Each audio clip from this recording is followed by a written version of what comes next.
السلام عليكم ورحمة الله وبركاته.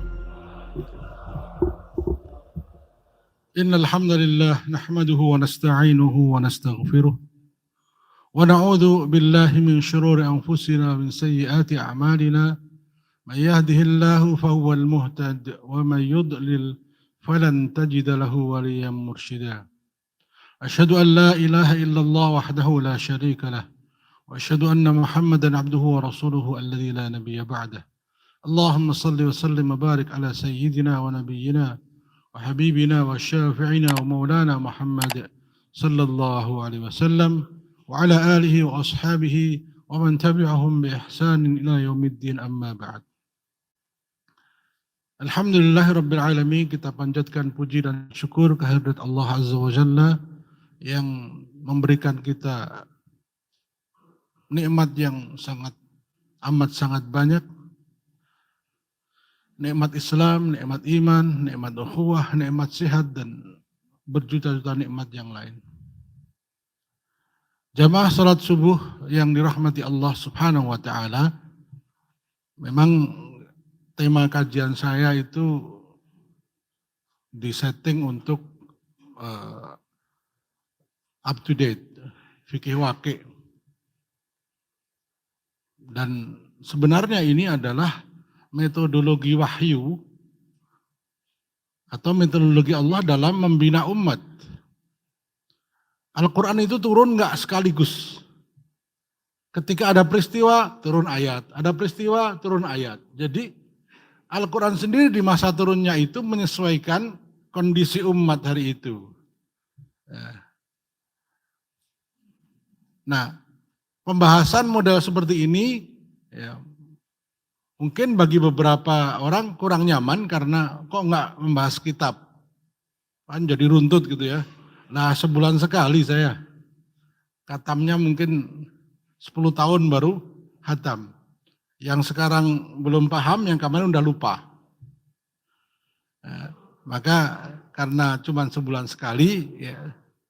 Nah, kondisi realita hari ini umat Islam di dalam percaturan dunia, termasuk bangsa-bangsa dunia ketiga, bahkan negara miskin terbelakang, negara kaya tapi negaranya kaya tapi rakyatnya miskin, kayak di Indonesia ini. Yang setiap bayi lahir langsung punya utang 22 juta. Ya. Jadi nanti kalau antrian di surga itu paling belakang, itu orang Indonesia. Utangnya belum lunas soalnya. Ya. Utangnya belum lunas, mudah-mudahan nggak demikian ya. Nah, kondisi ini akan semakin parah kalau umat Islam tidak bersatu. Nah, saya katakan bahwa perbedaan itu sudah menjadi sunnatullah. Dari segi pemahaman fikih saja, umat Islam ini ada 4 pemahaman, 4 madhab atau metodologi dalam memahami fikih. Yang pertama madhab Syafi'i, yang paling banyak. Di Indonesia ini mayoritas madhab Syafi'i. Kalau sholat usalli fardal maghribi, kalau wudu nawaitul wudu'a. Ini fakta bahwa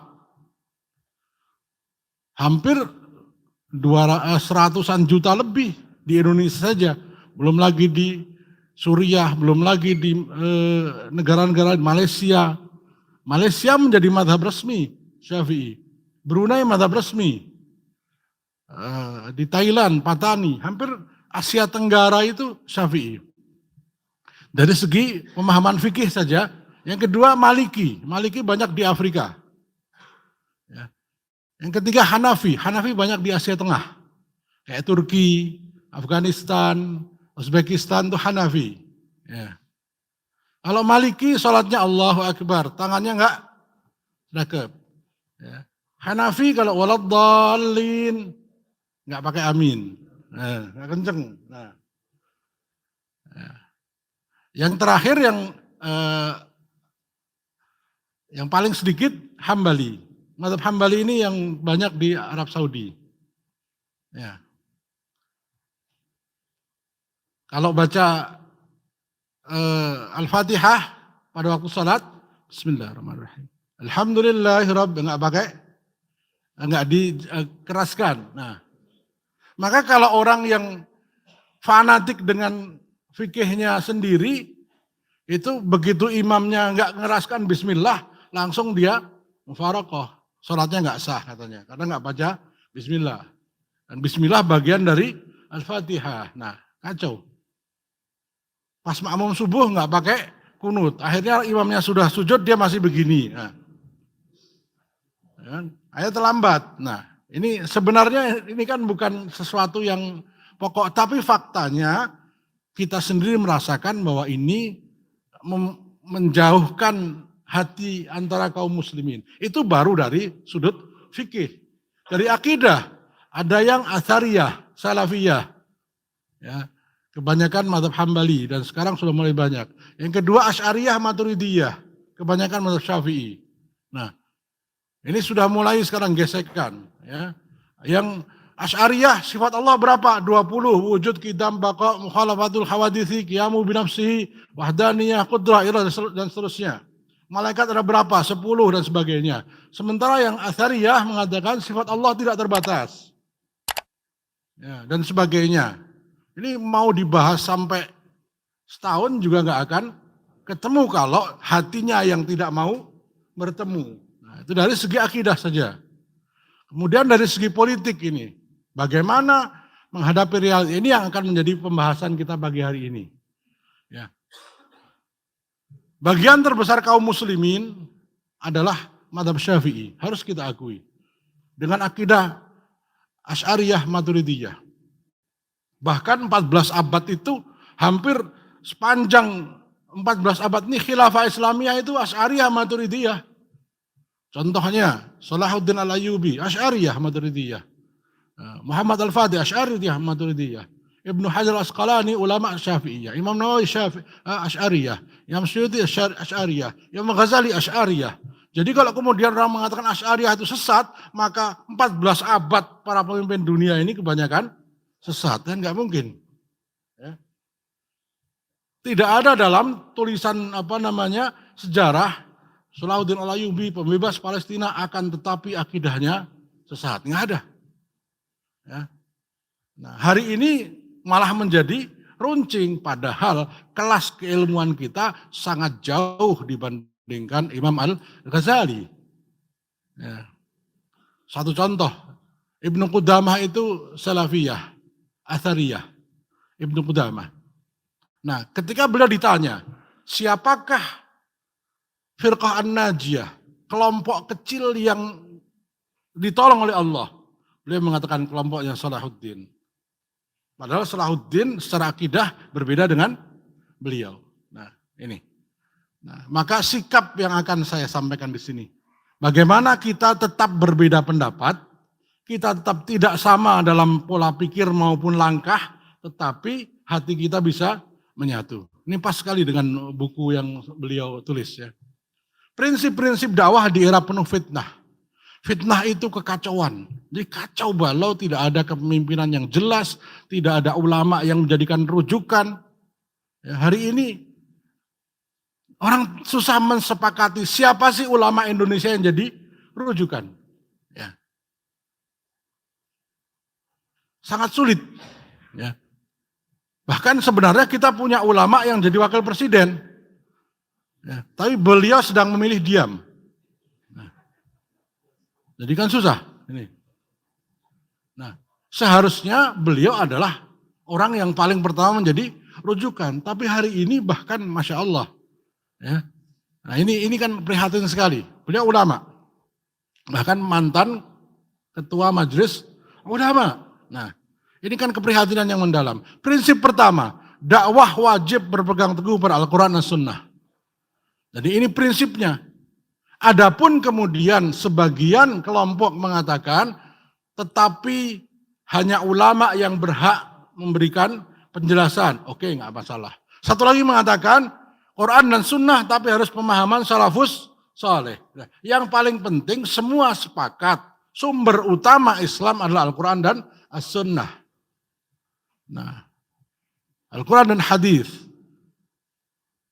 Kita harus sadar diri bahwa kemampuan kita ini terbatas. Tidak apa-apa, nggak tahu itu nggak dosa. Yang dosa itu nggak tahu tapi merasa sok tahu. Fas'alu ahla dzikri in kuntum la ta'lamun. Al-Quran mengatakan, tanyalah pada orang-orang yang faham tentang ilmu jika kalian tidak faham. Ya. Maka yang pemahaman agamanya masih awam, ya tanya pada ulama atau ustadz yang terpercaya, itu sudah cukup. Tetapi pertanyaannya akan menjadi lebih kuat lagi kalau kemudian dijelaskan dasarnya, kenapa ustadz menyatakan seperti ini. Ya. Dari Abu Najih, saya lanjutkan saja, Rasulullah SAW bersabda, beliau berkata, Rasulullah SAW pernah memberikan nasihat kepada kami dengan sebuah nasihat yang menyebabkan hati bergetar dan air mata berlinang. Lalu kami berkata, ya Rasulullah, seakan-akan ini adalah nasihat yang akan orang yang akan berpisah, maka berilah kami wasiat. Ini beberapa hari sebelum beliau wafat. Ya. Nasihat yang panjang yang membuat para sahabat menangis, bergetar hatinya. Lalu Rasulullah bersabda, aku wasiatkan kepada kalian untuk bertakwa kepada Allah, mendengar dan taat meskipun kalian diperintah oleh seorang budak Habasyi. Dan sungguhnya siapa saja di antara kalian yang masih hidup sepeninggalku, niscaya ia akan melihat perselisihan yang banyak. Jadi Nabi sudah mengatakan, ketika aku meninggal nanti kalian akan berselisih, berbeda pendapat. Nabi sudah memberikan solusinya. Maka wajib atas kalian untuk berpegang teguh dengan sunnahku. Keteladanan Nabi. Ya. Hadis-hadis Nabi. Nah ini, sunnah itu adalah ucapan Nabi, perbuatan Nabi, persetujuan Nabi, diamnya Nabi terhadap suatu, segala perilaku Nabi, itu adalah sunnah. Ya. Dan sunnah para khulafaur rasyidin yang mendapatkan petunjuk. Jadi beliau perintahkan kita berpegang teguh pada yang pertama, sunnah beliau. Yang kedua, sunnahnya khulafaur rasyidin. Nah, 4 khalifah. Ini yang anti khilafah akan mengatakan khulafaur rasyidin ini apa? Khalifah loh ini ya. Artinya ada keteladanan di 4 khilafah ini. Bukan hanya sunnahnya Nabi saja, tapi sunnahnya para sahabat sampai masa khulafaur rasyidin. Nah, merekalah yang disebut sebagai generasi terbaik. Ya, generasi terbaik. Gigitlah sunnah tersebut dengan gigi geram kalian. Dan hati-hatilah kalian dari perkara yang diadakan. Al-bid'ah. Karena setiap bid'ah adalah sesat. Nah, bagian terakhir ini yang akhirnya membuat umat Islam banyak apa itu bid'ah dan sebagainya. Nah, tidak cukup untuk membahas pada pagi hari ini. Berkali-kali saya sampaikan, berbeda itu sebuah keniscayaan. Tapi sebelum kita berbeda pendapat, belajarlah adab berbeda pendapat. Nah, adab itu diajarkan oleh orang-orang yang mengawali perbedaan pendapat itu. Ya, Mas Syafi'i mengatakan, pendapatku benar, tapi ada kemungkinan salah. Pendapatmu salah, tapi ada kemungkinan benar. Nah, sikap beliau seperti itu. Imam Ahmad mengatakan kunut subuh bid'ah. Tapi ketika beliau mengimami orang yang kunut subuh, beliau kunut. Ketika beliau makmum, beliau juga kunut, angkat tangan dan mengaminkan. Pas ditanya, kenapa begitu? Demi persatuan umat. Gitu.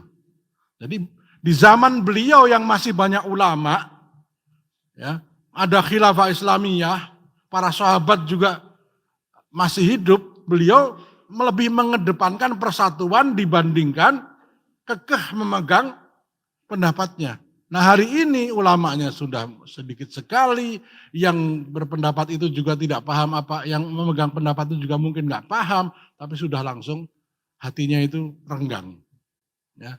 Sholat, pas mau sholat dengar usolli nggak sunnah. Nah, padahal dia belum sholat kan? Pas usolli itu kan belum sholat. Sholat dimulai dari apa? Takbir. Nah, sudah. Dia di luar kok mau usolli, mau pemanasan, itu kan belum sholat gitu loh. Nah, Nah ini sebenarnya kalau kita memahami nggak terlalu ribet. Ya. Wudhu namanya. Ada yang ujungnya saja, ada yang seluruh kepala, ada yang kepala ke belakang, ke depan, gitu ya. Ada yang ini dulu, ada yang bareng, macam-macam. Padahal ayatnya sama, wamsahu biru'usikum. Itu saja. Wamsahu biru'usikum dan usaplah kepala kalian. Tetapi ulama berbeda. Bi itu maknanya sebagian atau seluruhnya. Nah, kita yang nggak belajar bahasa Arab ya nggak paham. Nah, sudah ikuti saja ulama yang kita yakini. Insya Allah berpahala. Ya. Prinsip kedua. Jadi prinsip pertama jelas. Rujukannya Al-Quran dan hadis. Yang dijelaskan oleh para ulama. Yang difahami oleh para sahabat. Kan gitu ya. Nah, apabila ada perbedaan serahkan kepada yang berilmu. Ya. Yang kedua, kebenaran diketahui melalui kebenaran itu sendiri, bukan dengan pengakuan orang atau kelompok.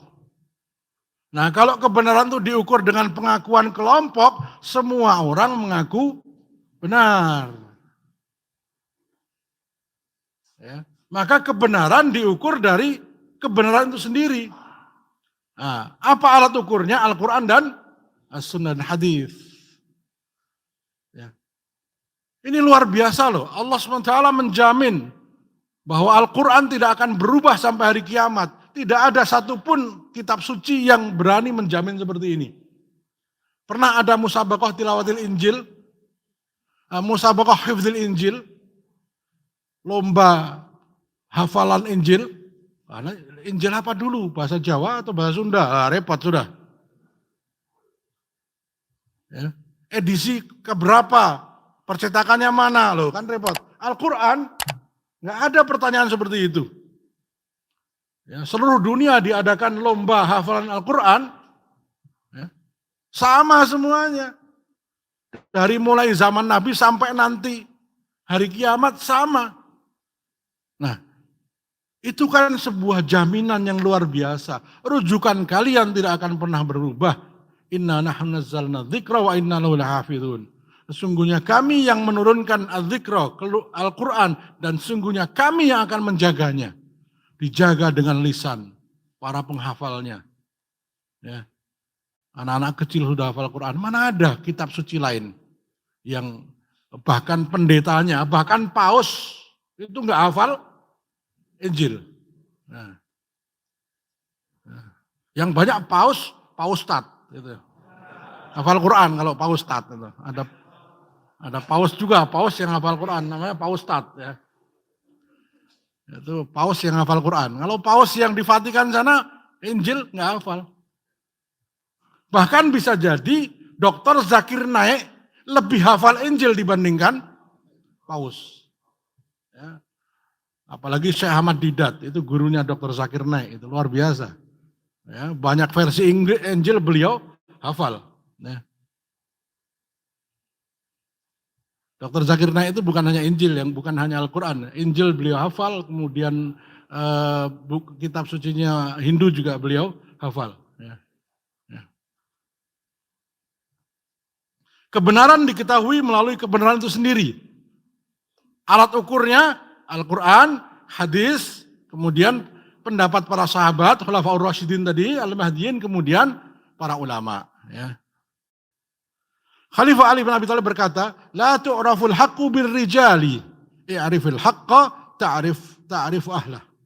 Kebenaran tidak diketahui berdasar pengakuan orang-orang.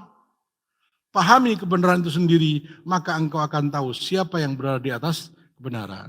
Ya. Pahami yang kita bahas itu apa, maka baru kita tahu, oh fulan ada benarnya tapi salahnya di sini. Nah. Oh salahnya di sini, tapi ada kebenaran. Maka muncullah kalimat seperti itu, karena tidak fanatik pada satu pemahaman. Bisa jadi, saya benar konsepnya, tapi salah pelaksanaannya. Saya bagus pelaksanaannya, tapi nggak paham dasarnya. Banyak kan, kita ini yang sudah sholat setiap hari, itu kalau ditanya apa dasarnya Bapak rukuk seperti ini. Dulu pernah belajar, diajari Ustadz, gitu aja kan. nggak hafal hadisnya kan, dan diterima insya Allah sholat kita, ya kan? Bahkan dari sejak mulai niat sampai salam itu, ya mungkin cuma ngaji sekali, percaya sama ustadznya, bismillah sudah sampai sekarang. Ya.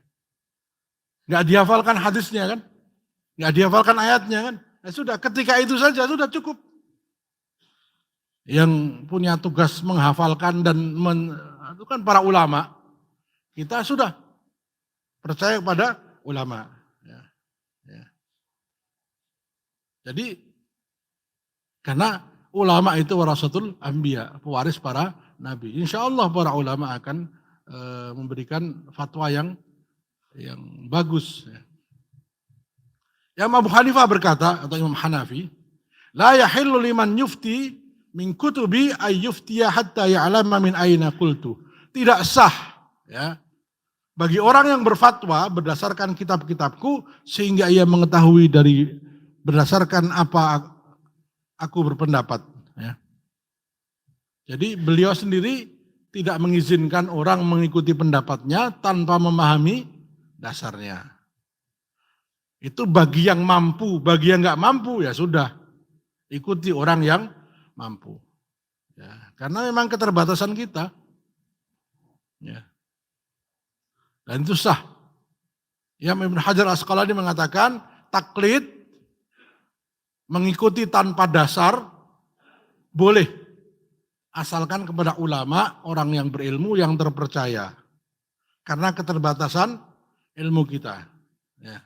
Maka para ulama kalau bikin fatwa itu sebagian besar malah tidak menyebutkan dalilnya.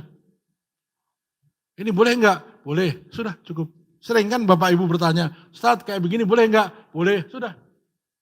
Percaya sudah ya karena insya Allah para ustadz ini tidak akan menjerumuskan begitu. Ya, karena memang untuk memahami dalil itu perlu ilmu dan butuh lama. Padahal kebutuhan kita akan pertanyaan itu adalah hari ini langsung. Ya. Kayak semalam saya lagi di jalan ada yang tanya, Ustaz ini ada gadis nggak punya ayahnya sudah meninggal, nggak punya kakak laki-laki, nggak punya adik laki-laki, nggak punya paman, nggak punya, semua udah meninggal semua, mau nikah, ya hadirin sudah di sini, siapa yang jadi wali? Lah ente mau nikah, sudah hadirin udah datang, walinya belum ada. Malam lagi, mau ke KUA, mana ada KUA malam-malam kan? Nah, jawaban harus sekarang juga. Kalau harus pakai dalil, nikahnya bisa ditunda kan? Acaranya bubar kan? Nah, sudah. Nah, saya jelaskan kemudian ya sudah bismillah. Nah, kondisi seperti ini kan saat itu tidak membutuhkan penjelasan. Nanti setelah itu baru nanya. Ya. Atau sekarang bisa tanya sama Google. Ya. Ya itu Pak Kiai ya. Ya. Cuman Google itu nggak pernah ngajarin adab. Nah itu masalahnya kan. Jadi Google itu ngajarin yang suka aja. Kalau yang nggak suka nggak dibaca, skip terus. Nah, yang cocok, yang nguatin kita kumpulin. Nah itu. Jadi, adab berbeda pendapat itu kalau bisa pahami juga mengapa kawan saya kok berbeda dengan saya. Nah, setelah dibaca semuanya, oh ternyata perbedaannya di sini. Nah, kalau dalam fikih ada buku namanya Al-Fiqhul Islami wa Adillatuh, sudah diterjemahkan, cukup banyak itu tulisan Dr. Wahbah Az-Zuhaili. Sangat lengkap penjelasannya. Fikih 5 mazhab kalau nggak salah. Syafi'i, Hanafi, Hambali, Maliki, dan Zahiri. Itu buku namanya Fikih Islami wa Adillatuh. Sudah diterjemahkan. Itu kalau dibelikan sangat bagus itu. Itu kita akan tahu jadi luas pandangan kita. Ya. Prinsip ketiga, tidak ada seorang pun yang maksum. Tidak ada seorang pun yang terhindar dari kesalahan kecuali para nabi. Jadi bahkan kalau kita ngomong kayak gini ini, jangan malah nunjuk orang. Ya saya ini termasuk salah satunya, kan gitu. Tidak satupun manusia kecuali pasti punya kesalahan. Contohnya saya, bukan malah nunjuk ke orang. Nah itu. susahnya untuk bisa ngelihat telinga sendiri harus pakai cermin. Nah, padahal dia dekat sama mata. Yang paling dekat sama mata kan telinga, hidung, tapi untuk ngelihat itu butuh cermin. Nah, kita sering nggak pakai cermin, nggak ngaca. Nah, sehingga selalu saja kotoran di muka orang lebih kelihatan, sementara kita nggak kelihatan. Rasulullah SAW bersabda, kullu bani Adam khata' wa khairul khata'ina at-tawwabun. Setiap anak cucu Adam, manusia adalah selalu melakukan kesalahan. Selalu melakukan kesalahan. Khata' itu selalu mengulang-ulang kesalahan. Dalam hadis sahih disebutkan, ya, seorang hamba menghadap pada Allah, ya Allah, aku telah berbuat dosa. Sekarang aku bertaubat. Lalu Allah mengatakan, telah aku ampuni dosamu. Lalu kemudian beberapa waktu datang lagi, ya Allah, aku ulangi lagi dosa itu, ya Allah. Kemudian aku bertaubat. Sampai berkali-kali kemudian Allah mengatakan, sudah, terserah kamu, nanti aku ampuni. Terserah kamu, nanti aku ampuni. Maksudnya bahwa ya, mau berapa kali kalian akan berdosa, selagi akhirnya adalah bertaubat dan belum sampai di tenggorokan akan diampuni. Masalahnya kita kan nggak tahu kapan nyawa sampai di tenggorokan. Nah itu. Saking luasnya rahmat Allah. Saking luasnya kasih sayang Allah. Sampai dalam sebuah penjelasan tafsir, ya, Ibnu Katsir menyebutkan, karena saking khawatirnya malaikat Jibril dengan luasnya rahmat Allah Subhanahu wa taala, Jibril alaihissalam khawatir ketika Fir'aun mengatakan amantu annahu la ilaha illa alladzi amanat bi banu Israil, aku beriman bahwasanya tidak ada Tuhan yang pantas disembah kecuali Tuhan yang disembah Bani Israel. Itu Fir'aun ngomong kayak gitu pada waktu gelagapan itu, ya. Tenggelam itu dia ngomong begitu, aku beriman bahwasanya tidak ada Tuhan yang pantas disembah kecuali Tuhannya Bani Israel. Itu Fir'aun ngomong kayak gitu. Jibril khawatir jangan-jangan Allah kasih taubat, dilempar pakai lumpur. Ya, ini di tafsir Nah, Allah kemudian al-ana wa qad asaita qablu. Kok baru sekarang kamu taubat? Karena sudah sampai di tenggorokan. Jadi Fir'aun itu fisiknya dan hatinya waktu itu bertaubat. Sampai Ibnu Katsir mengatakan saking khawatirnya Jibril kalau diampuni karena Jibril tahu betapa luasnya kasih sayang Allah, dilempar pakai lumpur laut supaya jangan sampai nggak bisa ngomong. Wah, ini. Apalagi orang-orang yang beriman. Ya. Fir'aun aja hampir diampuni. Nah, hampir diampuni. Ya. Tapi Allah mengatakan apakah baru sekarang? Kenapa baru sekarang? Nah, itu. Dalam beberapa tafsir disebutkan ini ada campur tangan Jibril. Tapi kemudian al-yauma nunajjika bi badanika litakuna liman khalfaka ayat selanjutnya, maka hari ini karena ucapan itu aku selamatkan fisikmu agar menjadi peringatan, menjadi ibrah, pelajaran buat orang-orang setelah engkau. Nah, sampai hari ini Fir'aun yang tenggelam itu muminya ada. Nah, sampai hari kiamat mungkin. Ya, dijaga. Nunajjika bi badanika. Aku selamatkan badanmu, jasadmu. Nah, ini. Maka Allah saja mengampuni dosa. Nah, dan manusia itu penuh salah. Maka kalau orang Inggris bilang to error is human. Ya. Yang selalu melakukan kesalahan itu ya itulah manusiawi kayak begitu. Jadi wajar. Ya, kalau mencari ustadz yang nggak pernah salah, mencari guru yang nggak pernah salah, mencari teman yang nggak pernah salah, selamanya nggak punya guru. Ya. Bahkan Allah tunjukkan semua manusia punya salah. Nah, untuk para rasul itu kesalahannya tidak fatal. Tapi disebutkan oleh Allah. Abasa wa tawalla. Itu kan kesalahan Nabi berpaling dan bermuka masam ketika Abdullah bin Abdullah bin Umi Maktum datang. Itu sampai hari kiamat selagi ada orang membaca surat Abasa, membaca terjemahannya, itu tahu, oh ini kesalahan Nabi, diabadikan untuk surat At-Talaq, At-Tahrim, ya ayuhan nabi lima tuharrimu ma ahallallah tabtaghi mardat azwajik. Wahai Nabi, kenapa kau haramkan apa yang dihalalkan Allah karena kamu pengen istri-istri kamu senang. Nah, ini juga peringatan pada Nabi. Nah kalau Nabi aja kesalahannya disebutkan Al-Quran, meskipun itu tidak kesalahan besar, maka diampuni, maka beliau disebut maksum karena terhindar dari kesalahan-kesalahan yang fatal. Ya.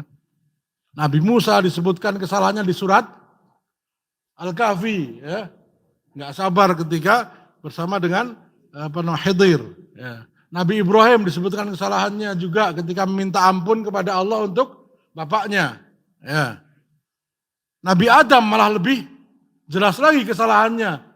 Dilarang makan buah, tapi beliau makan. Lalu dampaknya kita semua kena. Ya. Sampai sekarang ya, kita mau balik ke surga itu susahnya Masya Allah. Nah, bahkan Nabi Adam yang diciptakan oleh Allah sendiri saja ada kesalahan. Lah kok kita ya, merasa selalu benar, ya keliru pasti. Ya. Jadi ketika ulama itu melakukan kesalahan, sampaikan, itu menunjukkan bahwa dia manusia. Nah, supaya kita tidak sembarang nerima ucapan. Tapi kembali ke Al-Quran dan hadis itu. Ya. Bahkan para ulama itu kadang-kadang kesalahannya sepele. Yang orang lain nggak salah, beliau salah. Imam Malik ditanya, wahai Imam Malik, apa hukumnya menyela-nyela menggosok-gosok antara jari-jari kaki, bid'ah, gitu. Langsung bid'ah. Lalu ketika majelis sudah sepi, ada muridnya datang. Wahai Imam, ini saya pernah dengar hadis seperti ini. Ya sudah, sunnah. Enak banget tuh. Ya sudah, sunnah begitu. Besok lagi dijelaskan, itu sunnah. Sudah. Dan gak ada yang menghina. Wih, kemarin keliru, enggak. Imam Malik termasuk orang yang paling pandai di masanya. Karena beliau tinggal di Madinah. Beliau sangat paham tentang hadis. Suatu hari ada utusan dari Mesir yang membawa 40 masalah dalam Islam. Ya, para ulama Imam Laits sudah angkat tangan. Imam Laits imamnya ulamanya Mesir sudah nggak bisa menjawab. Dibawalah 40 pertanyaan itu kepada Imam Malik. Pertanyaan tentang agama, bukan pertanyaan tentang teknologi, agama. Imam Malik, imam yang paling pertama menyusun hadis, namanya kitab Al-Muwatta. Ya. Gurunya Imam Asy-Syafi'i. Jadi gurunya para guru Imam Malik. Ditanya 40 pertanyaan, yang 4 dijawab tuntas. Yang 36 dijawab dengan satu jawaban. Pendek, singkat, padat. La adri. Embuh orang Jawa. Singkat kalau orang Jawa, kalau orang Jawa singkat banget, embuh. Orang ngerti ya itu. Bayangkan seorang imam, ya, ahli hadis, ahli fikih, ya, jawabannya analah adri, aku tidak tahu. Dan tidak mengatakan, wah begini-begini, menurut pandangan saya. Lah kita ini sudah nggak tahu, masih mengatakan menurut pendapat saya. Sudah nggak paham masih bilang menurut pendapat saya. Memangnya siapa Anda? Imam Malik saja mengatakan la adri, saya tidak tahu. Kenapa beliau mengatakan seperti itu? Karena beliau merasa itu bukan bidangnya. Banyak ulama yang lebih tahu. Imam Asy-Syafi'i itu gurunya Imam Ahmad. Tetapi kalau ada orang yang bertanya tentang hadis, beliau bertanya, kamu sudah tanya Imam Ahmad belum? Belum, tanya dulu ke beliau. Karena beliau lebih ahli di bidang itu. Tetapi Imam Ahmad tidak pernah bersedia meriwayatkan hadis yang diriwayatkan oleh Imam Syafi'i. Kalau sudah rawahu Syafi'i, tidak ada ulama yang berani meriwayatkan disebut rawahu Ahmad, rawahu Bukhari. Yang Bukhari itu ngambil hadis dari Imam Syafi'i, tapi beliau tulis rawahu Syafi'i, tidak rawahul Bukhari. Tidak ada satupun ulama yang berani merubah dari riwayat Syafi'i menjadi riwayat dirinya. Karena saking hormatnya kepada Imam Syafi'i. Tetapi Imam Syafi'i sendiri pas ditanya hadis, beliau mengatakan tanya dulu ke Imam Ahmad. Imam Ahmad nggak berani untuk merubah riwayat. Jadi begini umpamanya, riwayat itu kan dari guru ke murid itu kan. Nah, dari murid ini ada kayak Imam Bukhari itu mengatakan rawahul Bukhari, diriwayatkan oleh Imam Bukhari. Padahal beliau mengambil hadis itu dari Imam Sufyan Ats-Tsauri umpamanya. Kenapa nggak disebut rawahul Tsauri? Ya, karena Imam Ats-Tsauri belum meneliti hadis itu. Nah, yang meneliti hadis adalah Imam Bukhari, orang pertama yang melakukan penelitian hadis. Ucapan ini diucapkan siapa, kapan. Ya. Yang Bukhari itu hafal sekitar 400.000 hadis. 400.000 hadis. Ya. Yang beliau tulis di Sahih Bukhari hanya 4 ribuan. Beliau tidak tulis sebelum beliau istikharah, tahajud. Ya. Berapa gurunya 100 lebih. Pernah Imam Bukhari itu dites di Baghdad. Beliau menjadi guru besar ilmu hadis usia 17 tahun. Nah, kalau sekarang lagi tiktokan. Anak 17 tahun lagi tiktokan. Imam Bukhari sudah jadi mufti hadis. Ya. Itu kisah ini sangat masyhur. Dikumpulkan semua ahli hadis di Baghdad. Mereka hadis, 100 hadis dibacakan, dibolak-balik. Periwayatnya dibolak-balik. Imam Bukhari diam saja. Begitu selesai, beliau sebutkan hadis pertama, tadi Bapak ucapkan seperti ini, yang benar seperti ini. Periwayatnya tadi Bapak ucapkan seperti ini, yang benar seperti ini.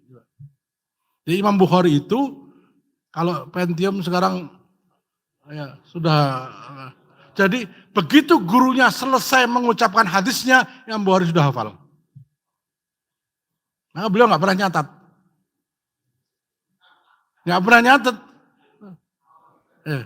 Saking kuatnya hafalannya Imam Bukhari.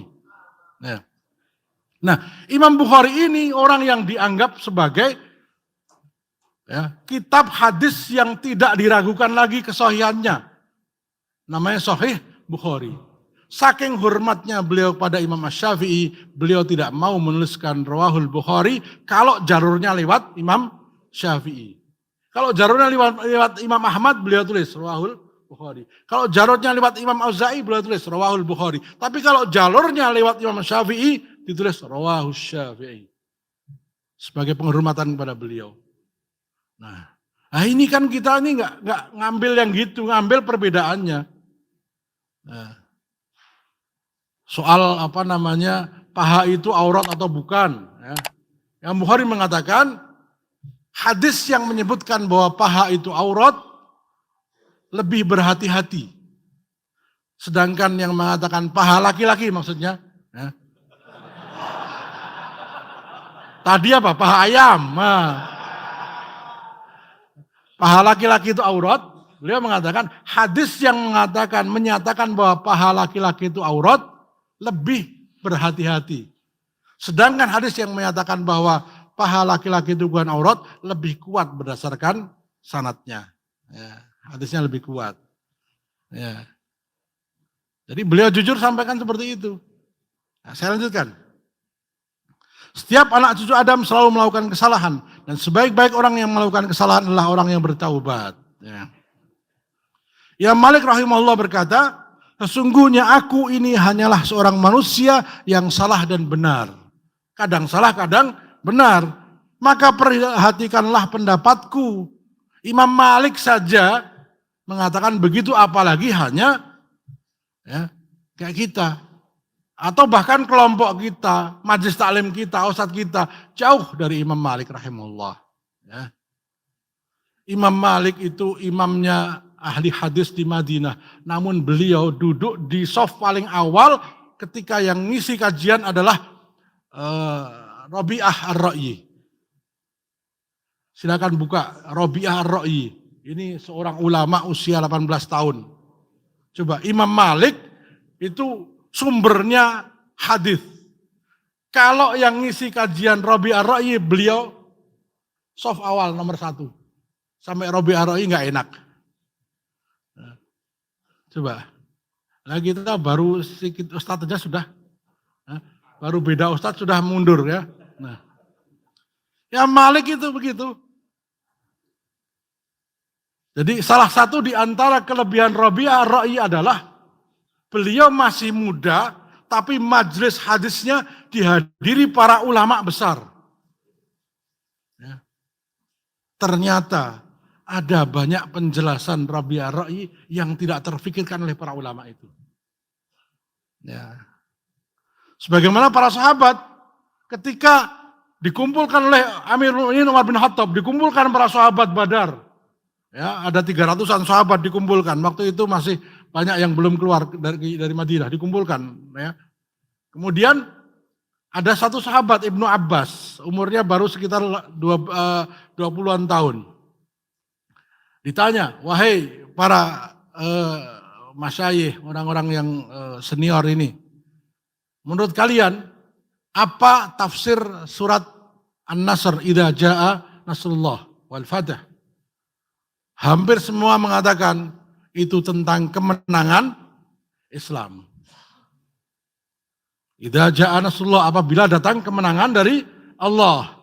Lalu Umar bin Khattab mengatakan, apakah betul wahai anak paman Nabi?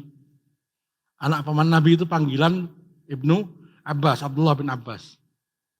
Tidak. Lalu yang benar apa? Itu isyarat dari Allah bahwa Nabi sebentar lagi wafat. Nah, kalau sudah menang kan akhirnya Nabi wafat. Jadi beliau satu-satunya ulama yang mengatakan tafsir ayat idza jaa nasrullah itu ada pesan khusus. Wahai Muhammad, sebentar lagi kamu wafat, meninggal. Nah, itu namanya tafsir dengan ilham. Nah, maka beliau mengatakan ya, bahwa aku diberikan ilham oleh Allah untuk menafsirkan ayat-ayat yang berbeda dengan para ulama. Maka tidak pernah ada pendapat fikih yang meninggalkan Abdullah bin Abbas. Ada 4 Abdullah di Madinah itu. Yang menjadi rujukan Abdullah bin Abbas, Abdullah bin Zubair, Abdullah bin Amr bin As, Abdullah bin Umar. Tapi Abdullah bin Umar dan Abdullah bin Abbas itu sering nggak ketemu.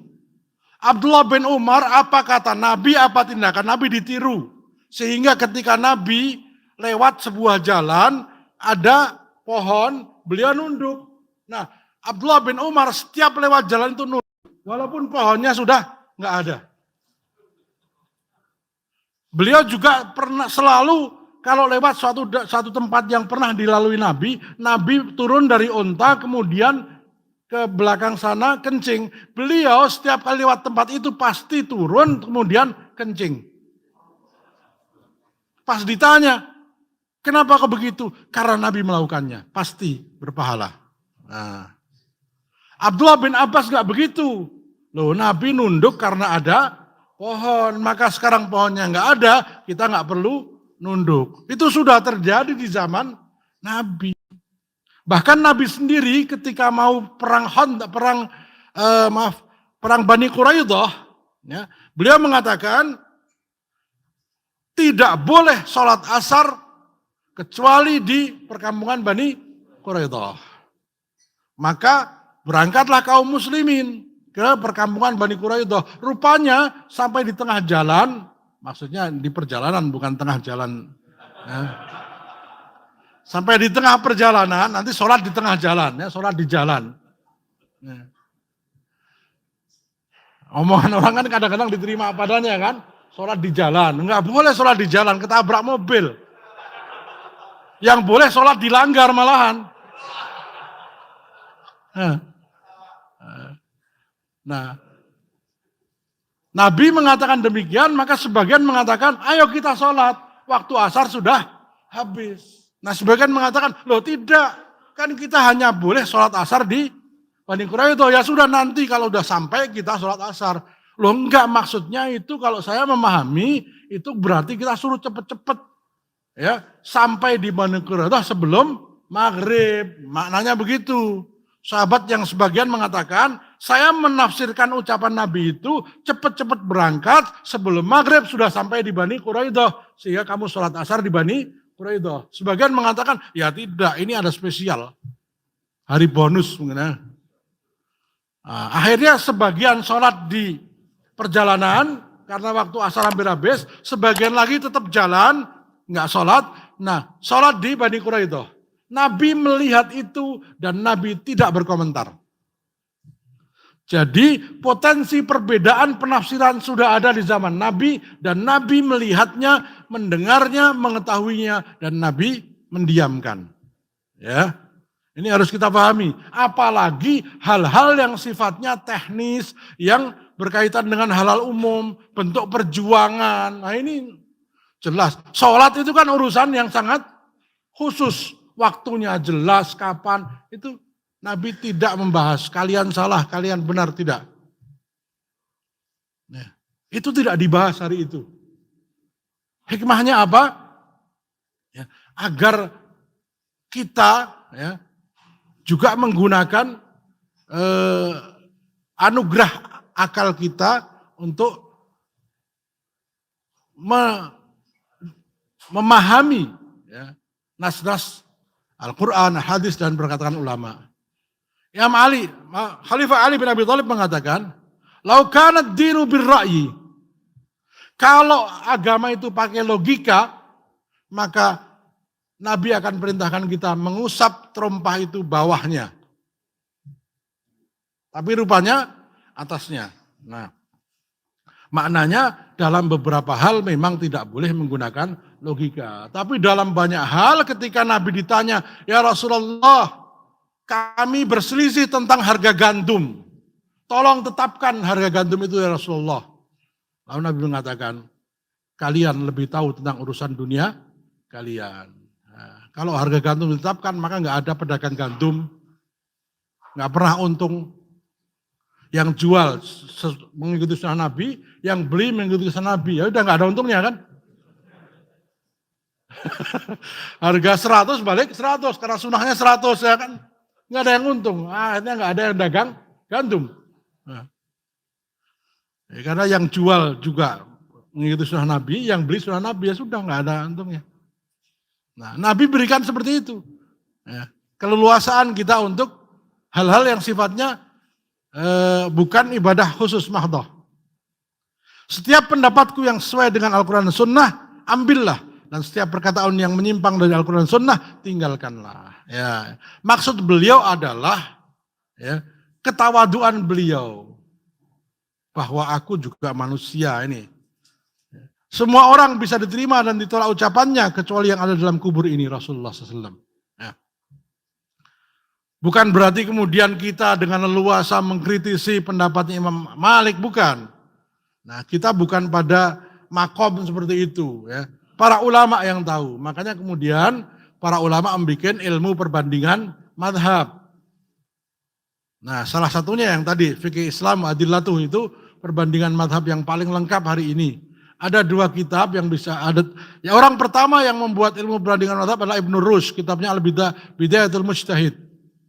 Ibnu Rushd itu seorang dokter spesialis ya. Beliau menulis kitab Al-Qanun fit Tib, itu yang sekarang menjadi pondasi kedokteran barat.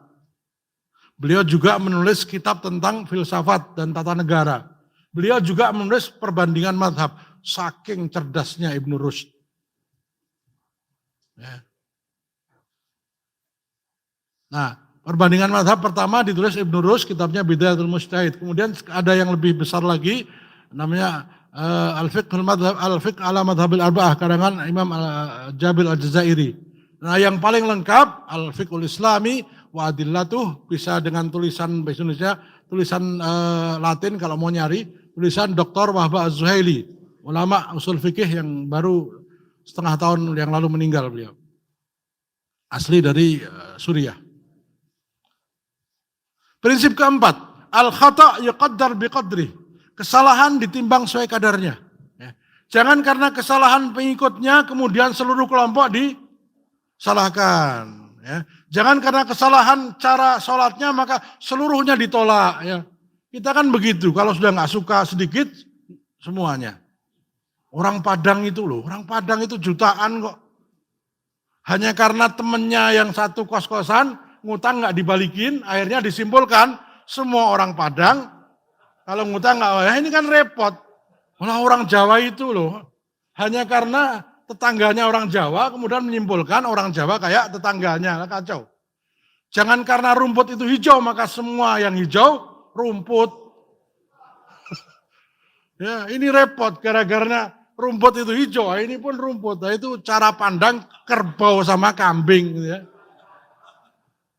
Itu ada teman saya punya peternakan supaya kambing semua kerbaunya sapinya itu mau makan dikasih warna hijau. Jadi segala macam jadi dianggap rumput ya. Nah, kita jangan kayak sapi kayak begitu ya. Hanya karena rumput itu warna hijau maka semua yang hijau disebut rumput. Ya.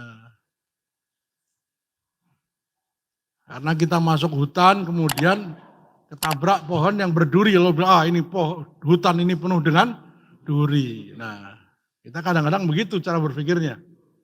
Nah. Padahal kalau orang Arab mengatakan kama taro turo, sebagaimana kamu memandang orang lain pun memandangmu seperti itu. Nah, contohnya orang yang di atas tower, bilang, hei kamu ini kecil sekali. Dia nggak sadar bahwa dia juga kecil. Betul. Wah Pak, kamu kecil banget. Nah, dia nggak sadar kalau yang dari bawah itu juga, kamu juga kecil. Nah, kama taro turo, orang Arab bilang begitu. Sebagaimana kamu memandang saudaramu, saudara pun akan memandang seperti itu. Maka pandanglah yang baik, maka kita akan dipandang baik. Nah, kesalahan ditimbang sesuai dengan kadarnya. Hai orang-orang beriman, hendaklah kamu jadi orang-orang yang selalu menegakkan kebenaran karena Allah, menjadi saksi yang adil. Berlaku adillah karena adil itu lebih dekat kepada takwa. Dan janganlah sekali-kali kebencianmu terhadap suatu kaum mendorong kamu untuk berlaku tidak adil. Jadi kalau nggak suka ya cukup apa yang nggak suka aja, jangan semuanya. Ya.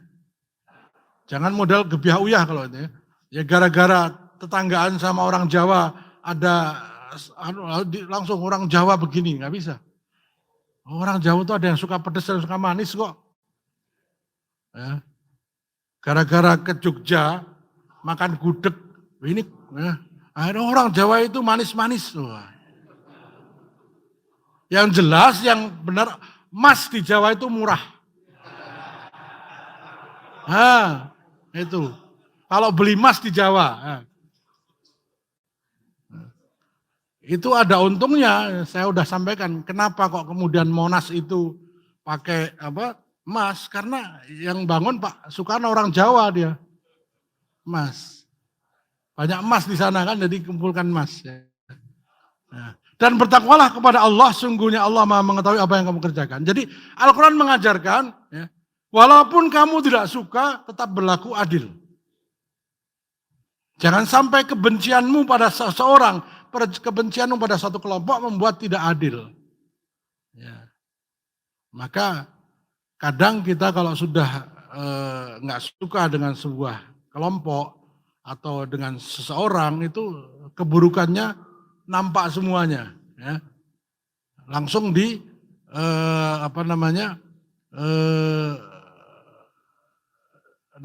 generalisir, ya.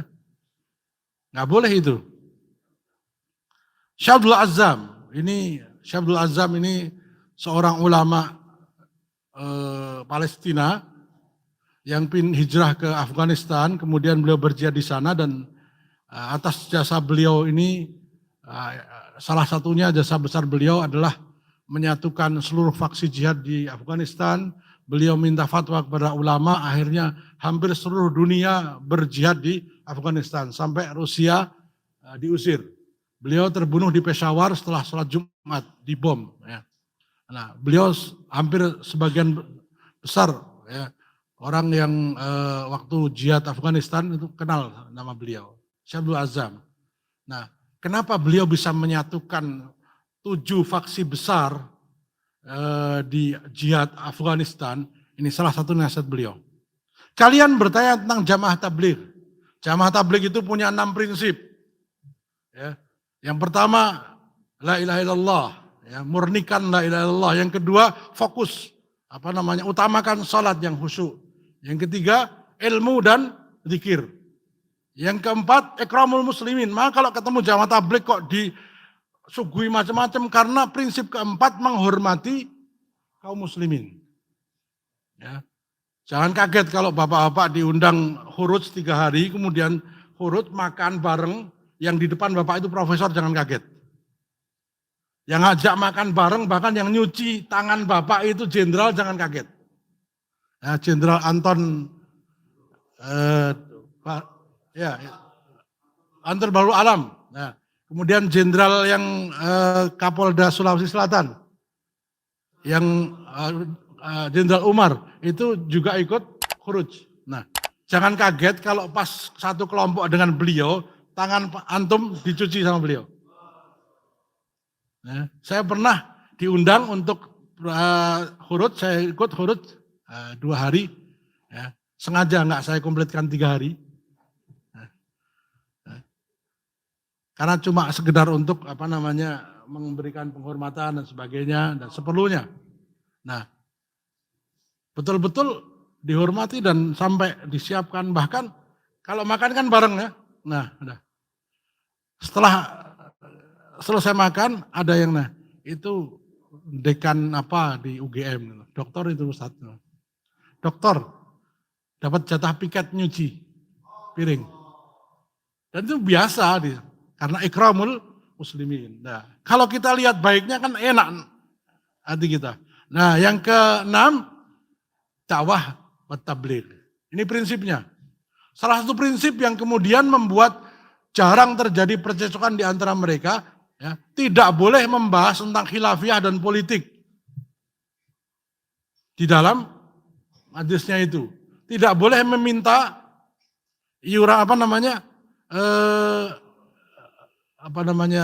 sumbangan-sumbangan kepada masyarakat gitu. Semua pakai biaya sendiri. Nah, ini. Kesalahannya, ya manusia pasti punya kesalahan, gitu ya. Kalau dicari ketemu aja sudah. Nah, iya, kalau dicari ketemu kan. Nah, ini salah satunya.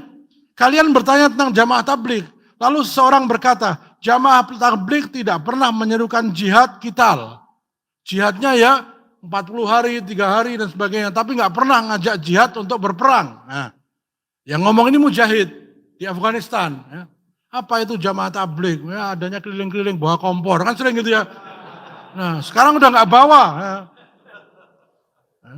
Itu. Jadi yang dilihat kan itunya, ya Masya Allah. Ini repot kalau cara pandang kayak gitu. Ya. Mereka juga tidak mau membahas masalah politik dan sebagainya.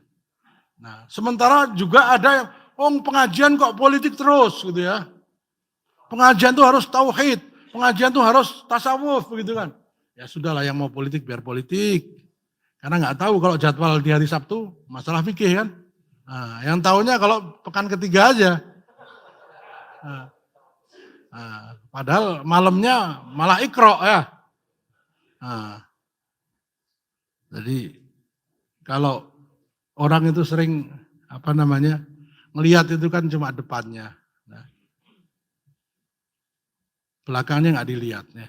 Saya lanjutkan. Syekh Abdul Azzam melanjutkan. Jamaah tabligh mendakwai para pemabuk, menuntun mereka dari kafe-kafe menuju masjid-masjid, lalu membimbing mereka hingga pertengahan jalan menuju jihad, sehingga paham.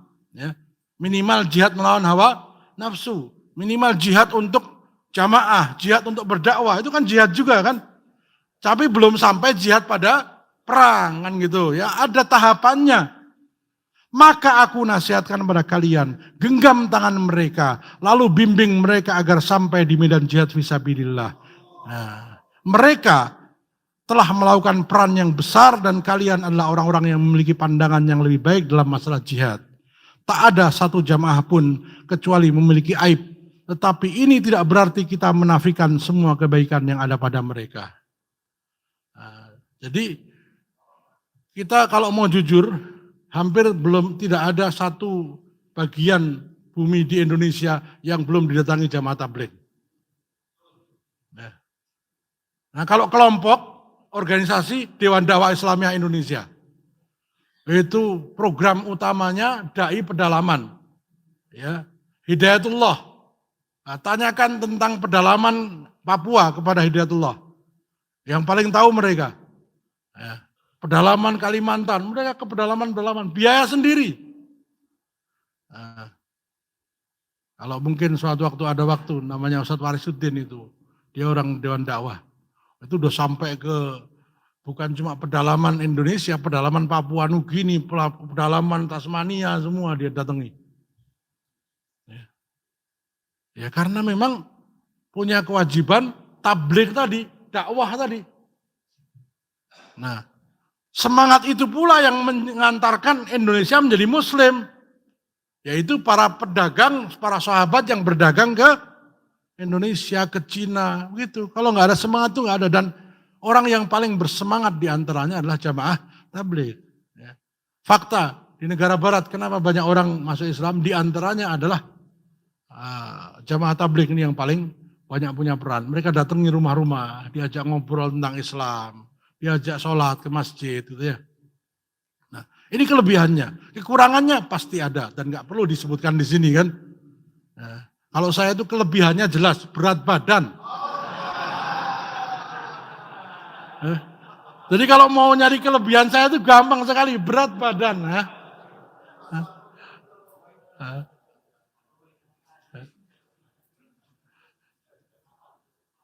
Yang kalau disampaikan nggak sombong insya Allah itu ya. Nah, jadi cari kelebihannya maka kita akan enak dalam ya. Ditanya bagaimana Hizbut Tahrir. Nah, Hizbut Tahrir itu para aktivis Islam yang sangat konsisten ya, membantah tentang kekeliruan dan kesesatan isme-isme selain Islam. Kemudian mereka menyusun buku-buku yang luar biasa. Nah, didirikan tahun 1953 oleh Syekh Muhammad Taqiyuddin An-Nabhani. Ya. Beliau sudah meninggal, kemudian diteruskan oleh Syekh Abdul Qadim Zallum, meninggal digantikan oleh Syekh atau Abu Rastah namanya. Saya cukup tahu karena saya diskusi mungkin lebih dari 10 kali dengan pimpinan Asia Pasifik, Abu Anas Ismail Al-Wahwah. Ya. Jadi kebaikannya banyak sekali, kesalahannya ada. Ya. Nah, kalau kita nyari kesalahannya, maka akan ketemu. Nah, tapi akan lebih baik kalau kita mencari kebaikannya. Ya. Prinsip kelima, jaga persatuan dan ukhuwah Islamiyah, jangan banyak berbantah-bantahan. Rasulullah mengatakan, aku menjamin rumah di tengah surga bagi mereka yang menghindari berbantah-bantahan walaupun ia yakin dalam keadaan benar. Demi terjaganya ukhuwah. Ya. Orang yang satu baru membangun, yang satu menyalahkan, akhirnya dilempari, nggak jadi-jadi itu rumah. Nah. Ya. Bangunan yang belum sempurna itu tidak akan terlihat bagus. Bangunan baru terlihat bagus kalau sudah sempurna. Jadi jangan komentari orang yang sedang kerja belum selesai. Biarkan selesai dulu, kita kerja yang lain. Nanti akan terlihat. Oh rupanya mau bikin kayak begini. Ya. Ya. Ini ayatnya jelas. Dan berpeganglah kamu semuanya kepada tali Allah. Wa'tasimu bihablillah, jangan bercerai-berai. Ya, ini ayatnya sangat jelas sekali, sering. Ya, itu menjadi lambang Nahdlatul Ulama. Ya, NU itu lambangnya jagat sama tali sama wa'tasimu bihablillah. Ya, itu. Ayatnya ini, berpegang teguhlah pada tali Allah, agama Allah. Ternyata Nabi SAW mengatakan, awthaku ural muslim al-hubbu fillah wal bughdu fillah. Ikatan ya, yang terkuat antara orang mukmin adalah mencintai karena Allah dan membenci karena Allah. Bukan karena beda pendapat, bukan karena beda kelompok, tapi karena Allah Subhanahu wa taala. Kalau pas nggak suka juga nggak suka karena Allah, kalau suka juga karena suka karena Allah Subhanahu wa taala. Hei orang-orang beriman, apabila kamu sedang berperang melawan pasukan musuh, maka berteguh hatilah kamu dan sebutlah nama Allah sebanyak-banyaknya, agar kamu memperoleh kemenangan. Dan taatlah kepada Allah dan Rasulnya, dan janganlah kamu berbantah-bantahan yang menyebabkan kamu menjadi gentar dan hilang kekuatanmu, dan bersabarlah, sesungguhnya Allah beserta orang-orang yang sabar. Jangan banyak berbantah-bantahan karena kita akan menjadi lemah. Minimal hati kita menjadi jauh. Ya. Kalau sholat yang nempelkan kakinya bukan berarti yang paling paham sunnah. Yang nggak nempelkan bukan berarti yang nggak paham sunnah. Karena sebagian berpendapat yang nempel itu bukan kaki tapi bau. Nah, kadang-kadang suka begitu kan. Wah ini nggak paham sunnah. Seakan-akan yang paling paham itu kita. Nanti di kasus yang lain kita yang salah bisa jadi. Justru perbanyak perbedaan ini menambah wacana kita. Kenapa kok beliau seperti ini? Nah, mulai beberapa waktu ini dengan media sosial ini semakin banyak orang yang kemudian bisa memahami berdasarkan Al-Quran dan Sunnah, penjelasan ulama, karena mudah mengaksesnya. Selanjutnya, serulah manusia kepada jalan Rabbmu dengan hikmah dan nasihat yang baik, dan bantallah mereka dengan cara yang baik, yang lebih baik. Itu jadi memang caranya yang baik. Ya sebelum kita debat ngopi dulu, ngopi, datang dulu silaturahim, kenalan. Kita belum tahu watak masing-masing sudah langsung. Nah, sesungguhnya Rabbmu dialah yang lebih mengetahui tentang siapa yang tersesat di jalannya dan dia lebih mengetahui siapa yang mendapat petunjuk. Saya lanjutkan. Rasulullah SAW bersabda, berpegang teguhlah kalian dengan al-jamaah, al-muslimun, dan menjauhlah dari perpecahan, karena sungguhnya setan itu bersama dengan orang yang sendirian, dan ia lebih jauh dari mereka yang berdua. Barang siapa yang menginginkan tempat terbaik di dalam surga, maka wajib atasnya untuk berpegang teguh dengan al-jamaah. Nah, ini pembahasannya panjang, tapi intinya jangan berpecah belah, bersatu. Kalau orang sedang perjalanan, 3 orang, salah satu ditunjuk sebagai amir. Ya. Nah, ini Nabi mengatakan demikian. Ya, sudah taati kalau kita sudah amirnya itu jangan, kalau bisa amirnya yang paling tebel dompetnya.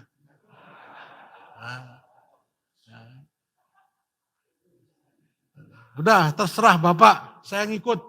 Nah, begitu ngikut ya sudah, saya bayar, Bapak ikut bayar dong. Kan saya ngikut, ya kan.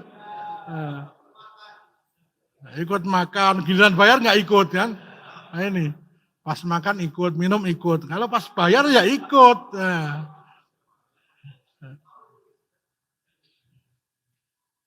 Prinsip ke-6, bekerja sama dalam hal yang disepakati.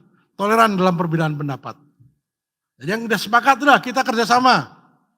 Nah, kita ini lebih sering nyari perbedaan pendapat.